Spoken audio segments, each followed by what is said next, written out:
Hello guys, it's me, Krisha, ug kini nga vlog kay adto ning pagpangaligo namo sa Carolina Lake nga naay katas-on nga 50 to 60 feet. Hastang lawma mao nang highly recommended jud nga magamit ka og personal floating device while maligo para iwas na pud sa disgrasya. By the way, kani daing Carolina Lake kay na-feature na ni siya sa KMJS way back March 7, 2021. Ug wala pa jud daw diver nga nakatungkad ani tungod sa iyang kalalom. Kadtong 50 to 60 feet nga kalawmon estimated pa lang to siya. Anyway, ang ako aning kauban ani pagpangaligo kay ang ako ang pamilya ug ang ako apong ubang igagaw. Wala day entrance fee diri ang imuha lang bayaran kay ang renta sa table. 200 pesos kung table lang pero pag naay cottage 400 na siya. Pero ang amo ang girintahan kay kaning table lang kay mora may pasok sa amo ang budget.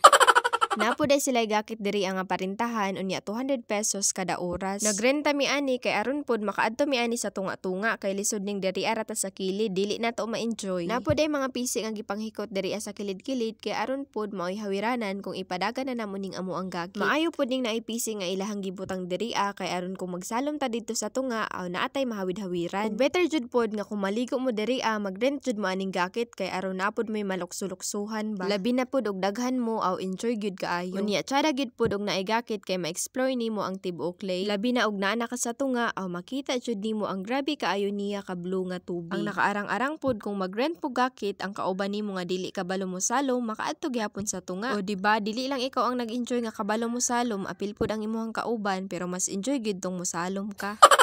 Pareha aning ako ang mga kauban o nga ganina rasig nilokso og nilangoy wala oro gipang kapoy. Mauman pud na ilang ganahan kay mga diver biya na sila, mga diver nga kulang sa training. Naapod ning ako ang gamayng mga ig-agaw nga master kaayo mang langoy. Na-practice na ni sila dito sa among sapa nga daghan ng lutaw. Charot. Kani pong isa nga naog tugpa-tugpa, mangita jug habog kay aron lang naay katugpahan. While ako diri tamang video-video lang kay aron po naatay ika-upload pagkauli. Unya na ta mo tugpa kung secure na ning ato ang mga video kay aron naatay ma-vlog.